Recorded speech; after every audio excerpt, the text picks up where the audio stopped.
আসসালামু আলাইকুম সুপ্রিয় শিক্ষার্থী বন্ধুরা, স্বাগতম আজকের এই ভিডিও টিউটোরিয়ালে। আমরা দেখব ত্রিকোণমিতিক অনুপাতগুলোর মধ্যে সম্পর্ক। খুব সহজেই কিভাবে ত্রিকোণমিতিক অনুপাতগুলোর মধ্যে সম্পর্ক আছে তা মনে রাখা যায়, আমরা সেটা নিয়ে আজকে কথা বলবো এবং আমরা দেখব কত সহজেই ত্রিকোণমিতিক অনুপাতগুলোর মধ্যে সম্পর্কটা মনে রাখা যায়। তো প্রথমেই আমরা আগে একটা ছবি দেখব বন্ধুরা। এখানে দেখতে পাচ্ছি একটি ছবি এবং তার সামনে একটা আয়না দাঁড় করানো আছে। তো মূল ছবিতে বাম পাশে ছিলেন ঘাসিতারাম, তারপরে ডক্টর ঝটকা এবং তারপরে মোটু এবং পাতলু। মোটু পাতলু নিশ্চয় অনেকেই কম বেশি দেখেছেন। তো আমরা এখানকার চরিত্রগুলো সম্পর্কে জানি। মোটু পাতলুকে আমরা সবাই চিনি। তো এখানে পাতলু, তারপরে মোটু, ডান দিক থেকে প্রথমে পাতলু ছিল, তারপরে মোটু, তারপরে ডক্টর ঝটকা এবং তারপরে ঘাসিতারাম। তো তাদের যে প্রতিচ্ছবি আয়নাতে দেখা যাচ্ছে, সেক্ষেত্রে পাতলু ছিল কাছাকাছি। তো পাতলুর ছবিটা আগে দেখা যাচ্ছে, খুব কাছে, তারপরে মোটু এবং পর্যায়ক্রমে তারপরে ডক্টর ঝটকা এবং তারপরে ঘাসিতারাম। অনুরূপভাবে আমরা যদি সাইন কস ট্যান এই লেখাটাকে কোনো মিরর বা আয়নার সামনে দাঁড় করিয়ে দিই, সেক্ষেত্রে কিন্তু এই সাইন কস এবং ট্যানের প্রতিচ্ছবি ওই আয়নাতে দেখা যাবে। তো ট্যান কাছাকাছি ছিল, ট্যানের উল্টা প্রতিচ্ছবি পাওয়া যাবে, ট্যান উল্টা লেখা, এরপরে কজেরও উল্টা লেখা পাওয়া যাবে, তারপরে এবং সর্বশেষে সাইনের উল্টা লেখা পাওয়া যাবে। তো ঠিক এইভাবেই আমরা যদি সাইন কস ট্যানের সামনে একটি মিরর দাঁড় করিয়ে দিই, তাহলে তার প্রতিচ্ছবি এরকম পাওয়া যাবে। এখন আমরা দেখলাম যে সাইনের উল্টা প্রতিচ্ছবি পাওয়া গেল, কজের উল্টা প্রতিচ্ছবি পাওয়া গেল এবং ট্যানের উল্টা প্রতিচ্ছবি পাওয়া গেল। এখন আমরা দেখব সাইনের উল্টা প্রতিচ্ছবি। সাইন, আমরা জানি যে সাইনের নিচে মনে মনে এক থাকে, বা যে কোনো সংখ্যার নিচে হর হিসেবে এক থাকে, পূর্ণ সংখ্যার নিচে। তো এখানে সাইনের নিচেও এক ছিল। এটাকে যদি আমরা বিপরীতকরণ করি বা উল্টিয়ে দিই, তাহলে কি হবে? নিচের ওয়ানটা উপরে চলে যাবে, অর্থাৎ হর লব হয়ে যাবে, এবং উপরের যে সাইন ছিল সেটা হরে চলে আসবে, অর্থাৎ 1/sin। এটা কিন্তু সাইনের বিপরীতকরণ করা হয়ে গেল। এই সাইনের বিপরীতকরণ হলো 1/sin, অর্থাৎ উল্টা সাইন বলতে পারি। তো উল্টা সাইনের আর একটা ফর্ম কি? আমরা এই যে মিররে দেখতে পাচ্ছি সাইন, তো এটাও এরকম হতে পারে আমরা ধারণা করি। তার মানে 1/sin এটা হলো উল্টা ফর্ম বা ইনভার্স ফর্ম বা বিপরীতকরণ, এবং ঠিক এই সাইনটাও উল্টা ফর্ম। তো এই দুইটাই একই জিনিস, 1/sin বা উল্টা সাইন লেখা। এটাকে আমরা পরিবর্তন করে লিখতে পারি কোসেক, অর্থাৎ 1/sin এর মান মানে হলো কোসেক, অথবা উল্টা সাইনের মান কোসেক। তাহলে আমরা এই উল্টা সাইনের পরিবর্তে কোসেক যদি লিখতে পারি, তাহলে এখানে আমরা অবশ্যই লিখতে পারি কোসেক। আমরা দেখি এই উল্টা সাইনটার জায়গাতে আমরা কোসেক লিখলাম, অর্থাৎ এই সাইনের যে চিত্র ছিল, সাইনের চিত্র পরিবর্তিত হয়ে কোসেক হয়ে গেল। এবারে কস, কজের ক্ষেত্রেও ঠিক একই অবস্থা। কজের নিচে এক ছিল, বিপরীতকরণ করলাম, এক উপরে গেল, কজ নিচে আসলো, 1/cos বা উল্টা কস। তো এই 1/cos বা উল্টা কজের প্রতিচ্ছবিতে কি পাওয়া যাবে আমরা একটু দেখি। এখানে সেক পাওয়া যাবে। আমরা একটু খেয়াল করি, এই যে বাম পাশে সাইন, কস, ট্যান, কট, সেক এবং কোসেক এখানে সিরিয়ালি লেখা আছে। এই সিকোয়েন্সটা আমরা মনে রাখার চেষ্টা করব বন্ধুরা। প্রথমে সাইন ছিল, সাইনকে উল্টা করলে তার প্রতিচ্ছবিতে কোসেক পাওয়া গেল। কোসেককে উল্টা করলে কোসেকের উল্টা ফর্মে সেখানে তার প্রতিচ্ছবিতে সেক পাওয়া যায়। এখানে সেক পাওয়া গেছে, অর্থাৎ 1/cos বা উল্টা কস এর পরিবর্তনে সেখানে সেক পাওয়া যাবে। এই যে আমরা এখন দেখব উল্টা কজের প্রতিচ্ছবিটাকে আমরা পরিবর্তন করে যদি এখানে সেক লিখি, তাহলে সেক হয়ে গেল। এবার আমরা ট্যানেরটা দেখব। ট্যানের ক্ষেত্রে কি হওয়া উচিত? ট্যানের ক্ষেত্রে অবশ্যই কট হবে। তো দেখি, ট্যানকে আমরা বিপরীতকরণ করলাম, 1 উপরে গেল, ট্যান নিচে এলো, উল্টা ট্যান, এবং এখান থেকে এই ট্যানকে উল্টা করলে অবশ্যই আমরা কি পাবো? কট। তার মানে 1/tan বা উল্টা ট্যানের মান হলো কট। অর্থাৎ উল্টা ট্যানের জায়গায় আমরা যদি কট লিখি তাহলে কট। তাহলে দেখুন বন্ধুরা, এখানে কিন্তু আমাদের মিররটাকে সরিয়ে দিলাম, সাইন কস ট্যান, সেক্ষেত্রে কট সেক এবং কোসেক। তার মানে প্রথম তিনটির সামনে আমরা যে আয়না দিয়েছিলাম, সেক্ষেত্রে কিন্তু পরের তিনটে যে প্রতিচ্ছবি পাওয়া গেছিল সেই প্রতিচ্ছবির মান কিন্তু আমাদের যথাক্রমে কট সেক এবং কোসেক পাওয়া গেল। অর্থাৎ আমরা যদি প্রথমটার সাথে শেষেরটা দেখব, যে সাইনের সঙ্গে কোসেক পাওয়া গেল, সাইনকে উল্টা করলে, আবার কসকে উল্টা করলে আমরা সেক পেলাম, এবং ট্যানকে উল্টা করলে আমরা কট পেলাম। তো এবারে আমরা যদি কট সেক এবং কোসেকের সামনে এই নিচের যে তিনটা ছিল তার সামনে যদি মিরর দাঁড় করিয়ে দিই, তাহলে কিন্তু তাদের প্রতিচ্ছবিগুলো পাওয়া যায়। তো এখন যদি আমরা কটের উল্টা প্রতিচ্ছবি আছে আগের মতন বিশ্লেষণ করি, সেক্ষেত্রে কিন্তু কটটা কি হয়ে যাবে? কট অবশ্যই ট্যান হয়ে যাবে। আমরা দেখেছি, আমরা এখানে শর্ট করে দেখলাম বন্ধুরা, ট্যান হয়ে গেল। তেমনি এখানে সেক আছে, সেকটা অবশ্যই কি হয়ে যাবে? কস হয়ে যাবে, এবং কোসেকটাও সাইন হয়ে যাবে। তাহলে আমরা দেখতে পেলাম যে মাঝখান দিয়ে যদি এখানে মিরর দাঁড় করিয়ে দেওয়া হয়, তাহলে উপরকার তিনটার যে প্রতিচ্ছবি পাওয়া যায়, সেক্ষেত্রে তাদের প্রতিচ্ছবির মানগুলো কট সেক এবং কোসেক পাওয়া যায়। আবার উল্টা ক্রমে যদি আমরা নিচের তিনটা সামনে আয়না দাঁড় করিয়ে দিই, তাহলে প্রথম তিনটা প্রতিচ্ছবি পাওয়া যায়। অর্থাৎ ক্ষেত্রে সাইনকে উল্টা করলে আমরা কি পাই? কোসেক পাই। অর্থাৎ 1/sin আমরা উল্টা ফর্মটা লিখব 1/sin, বা বিপরীতকরণ বা ইনভার্স ফর্মটা লিখব 1/sin সমান সমান কোসেক। তার মানে আমরা যদি ত্রিকোণমিতির যে অঙ্কগুলো আছে বা গাণিতিক সমস্যাগুলো আছে, সেক্ষেত্রে সমাধান করতে গেলে আমরা 1/sin পেলে সেখান থেকে আমরা কোসেক লিখতে পারব। আবার যদি এরকম পাই যে কোসেক 1/কোসেক, বা কোসেককে উল্টা করলাম, কোসেককে উল্টা করলে আমরা কি পাবো? সাইন পাবো। অর্থাৎ 1/কোসেক পেলে আমরা সেক্ষেত্রে সাইন লিখতে পারবো। এবার আমরা যদি কসকে উল্টা করি বা কসের 1/cos করি, বিপরীতকরণ করলে আমরা সেক লিখতে পারবো, এবং বিপরীত ক্রমে আমরা 1/sec সমান সমান কস লিখতে পারবো। এবার ট্যানের ক্ষেত্রে আমরা কি 1/tan সমান সমান কট লিখতে পারবো। অর্থাৎ ট্যানকে উল্টা করলে কট, আবার কটকে যদি উল্টা করি সেক্ষেত্রে ট্যান, অর্থাৎ 1/cot সমান সমান ট্যান। তো এই মোটামুটি এই 6টি যে ত্রিকোণমিতিক অনুপাত ছিল, সাইন কস ট্যান এবং কট, এদের মধ্যে সম্পর্ক। সাইনকে উল্টা করলে কোসেক, কোসেককে উল্টা করলে সাইন, কসকে উল্টা করলে সেক, সেককে উল্টা করলে কোসেক, এবং ট্যানকে উল্টা করলে কট, কটকে উল্টা করলে ট্যান।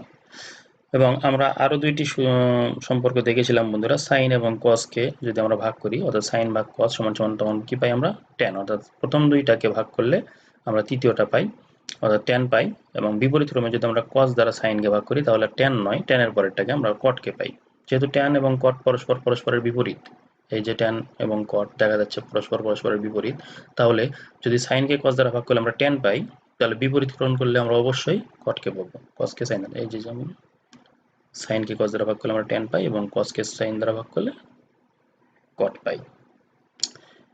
এখানে ত্রিকোণমিতিক অনুপাতগুলোর মধ্যে এই সম্পর্কগুলো আছে। আমরা এগুলো মনে রাখার চেষ্টা করব বন্ধুরা এইভাবেই, যে এই সিকোয়েন্সটা আমরা যদি মনে রাখি, সাইন কস ট্যান কট সেক এবং কোসেক, তাহলে আমরা কিন্তু এই অনুপাতগুলোর মধ্যে যে সম্পর্ক আছে সেই সম্পর্কগুলো মনে রাখতে পারবো। কিভাবে?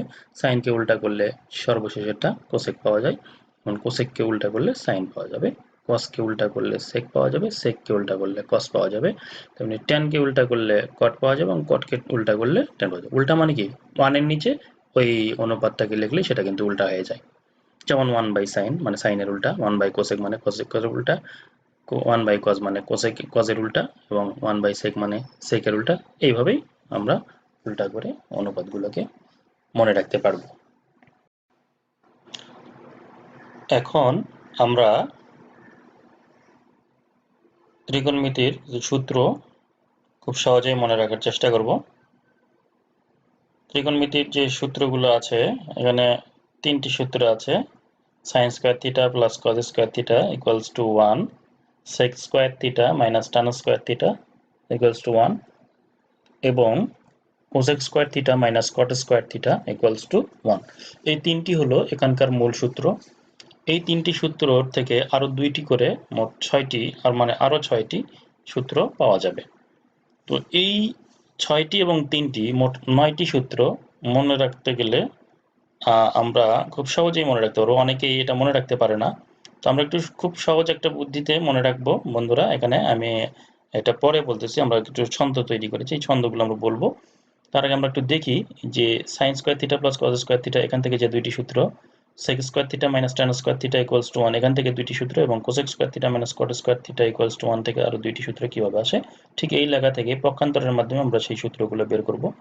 তো চলুন বন্ধুরা আগে দেখি, প্রথমেই sign square theta plus cos square theta equals to 1, এই লেখাটাই ছিল। আমরা একটু জাস্ট পক্ষান্তর করে দেখি।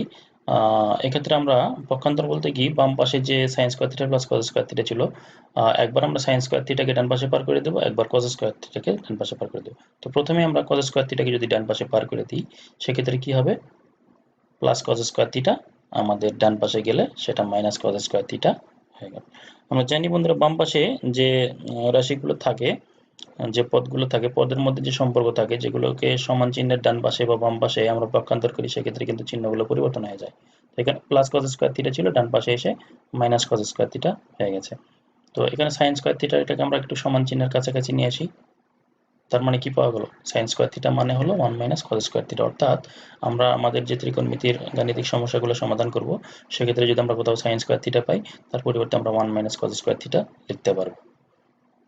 আবার যদি আমরা এবার সাইন স্কোয়ার থিটাকে যদি বাম পাশে না রেখে ডান পাশে পার করি, সেক্ষেত্রে কি হবে, সাইন স্কোয়ার থিটা ছিল, বাম পাশে কিন্তু প্লাস ছিল, কারণ সাইন স্কোয়ার থিটার সামনে কোনো চিহ্ন ছিল না, তার মানে এখানে প্লাস চিহ্ন উজ্জ্বল হিসেবে ছিল। তো সেটা যখন ডান পাশে পার হয়ে গেল, সেক্ষেত্রে কিন্তু মাইনাস সাইন স্কোয়ার থিটা হয়ে গেল। আর প্লাস কজ স্কোয়ার থিটার সামনে যে প্লাস চিহ্ন ছিল, সেটা কিন্তু উজ্জ্বল হয়ে গেল, অর্থাৎ কজ স্কোয়ার থিটা সমান সমান 1 মাইনাস সাইন স্কোয়ার থিটা। তো ত্রিকোণমিতিক সমস্যার যে গাণিতিক সমস্যাগুলো আছে, সেক্ষেত্রে আমরা যদি কোথাও কজ স্কোয়ার থিটা পাই, সেক্ষেত্রে কিন্তু আমরা প্রয়োজনে 1 মাইনাস সাইন স্কোয়ার থিটা লিখতে পারবো। তার মানে এই sign square theta plus cos square theta, এটা থেকে আমরা দুইটা সূত্র, একবার সাইন স্কোয়ার থিটা, একবার কজ স্কোয়ার থিটার দুইটা সূত্র আমরা পাই। তো এক্ষেত্রে কিন্তু বন্ধুরা, আমরা যদি বর্গমূলের মাধ্যমে বের করে নিই, তাহলে কিন্তু শুধুমাত্র সাইন থিটা সমান সমান আমরা একটা মান পেতে পারি, সেটা হলো কি √1 মাইনাস কজ স্কোয়ার থিটা, যাই হোক আমরা সেটা পরে দেখব। তো আপাতত আমরা এটাই মনে রাখার চেষ্টা করি। এবারে আমরা sec square theta minus tan square theta equals to 1, এখান থেকে আমরা দেখি যে এক্ষেত্রেও আমরা যদি প্রথমে মাইনাস tan স্কোয়ার থিটাকে ডান পাশে পার করি, সেক্ষেত্রে কিন্তু মাইনাস tan স্কোয়ার থিটা যে প্লাস tan স্কোয়ার থিটা হয়ে যায়, অর্থাৎ sec স্কোয়ার থিটা সমান সমান 1 প্লাস tan স্কোয়ার থিটা, এটা পাওয়া যায়। এবার আমরা যদি sec স্কোয়ার থিটাকে বাম পাশে না রেখে ডান পাশে পার করার চেষ্টা করি, সেক্ষেত্রে আমাদেরকে আগে যদি sec স্কোয়ার থিটাকে পার করি, সেক্ষেত্রে মাইনাস চিহ্নটা একটু সমস্যা হয়। তো আমরা এটা সহজেই মনে রাখতে পারি বন্ধুরা, আমরা tan স্কোয়ার থিটাকে ডান পাশে পার করলাম, 1টাকে বাম পাশে পার করে নিলাম প্রথমে, এই যে মাইনাস tan স্কোয়ার থিটা ছিল, সেটা ডান পাশে যে প্লাস tan স্কোয়ার থিটা হয়ে গেল, এবং এখানে ডান পাশে কিন্তু প্লাস 1 ছিল, সেটা এসে এই পাশে মাইনাস 1 হয়ে গেল, অর্থাৎ মাইনাস তো সামনে আছেই। জাস্ট চিহ্নটা আবার একটু দেখি, এই তো sec স্কোয়ার থিটা মাইনাস 1 সমান সমান আমরা কি পেলাম, tan স্কোয়ার থিটা।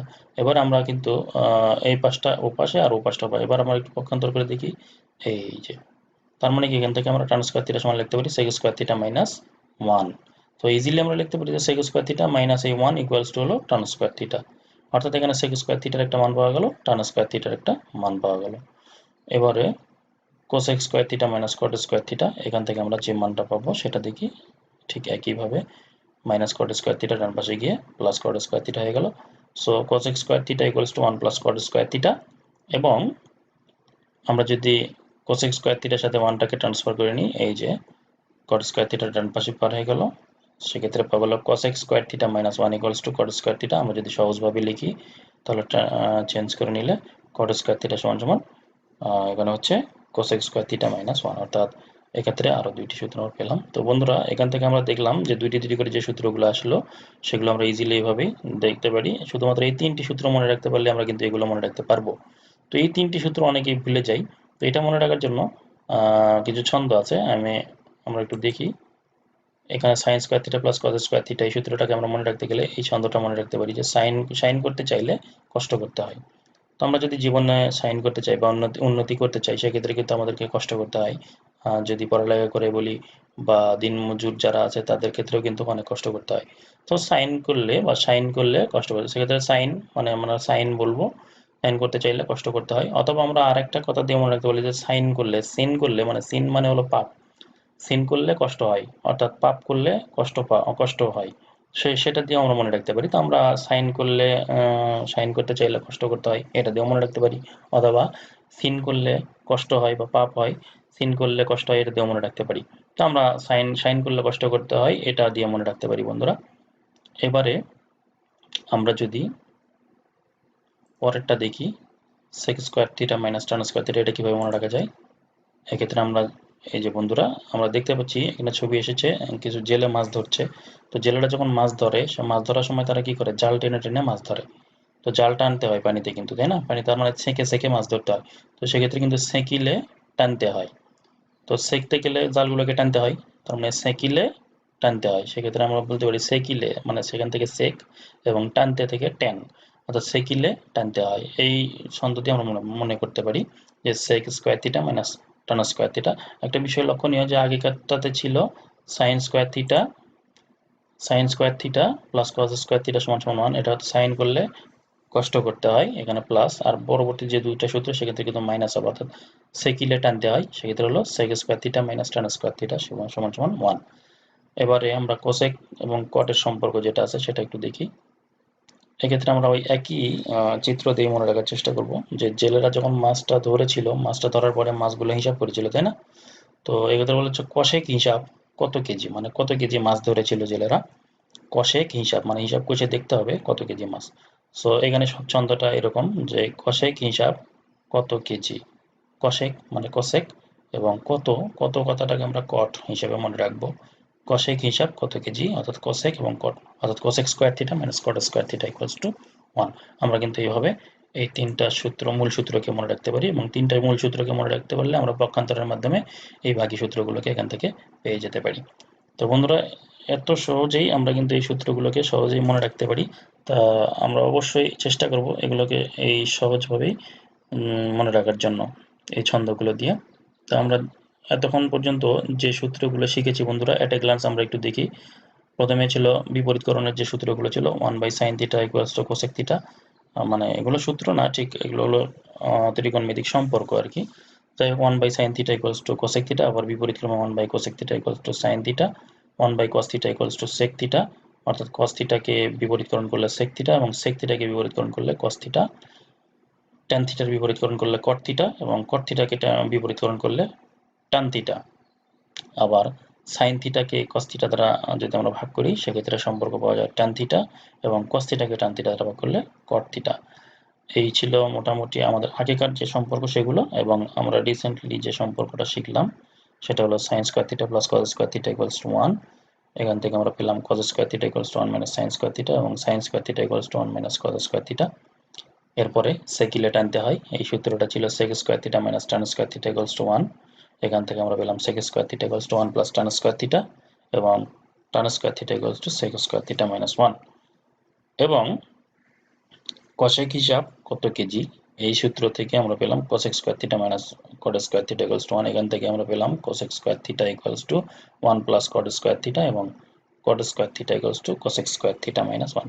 তো বন্ধুরা, আমাদের এই যে এখানে যতগুলো সূত্র আছে, এই সূত্রগুলো মনে রাখতে পারলে আমরা যে ত্রিকোণমিতিক যে সম্পর্ক, যে সমস্যাগুলো আছে, স্পেশালি নবম দশম শ্রেণীর যে 9.1 এক্সারসাইজের যে অঙ্কগুলো আছে, আমরা সেই অঙ্ক বা গাণিতিক সমস্যাগুলো খুব সহজেই সমাধান করতে পারবো। তো আমরা সেগুলো সমাধান ইনশাল্লাহ করব।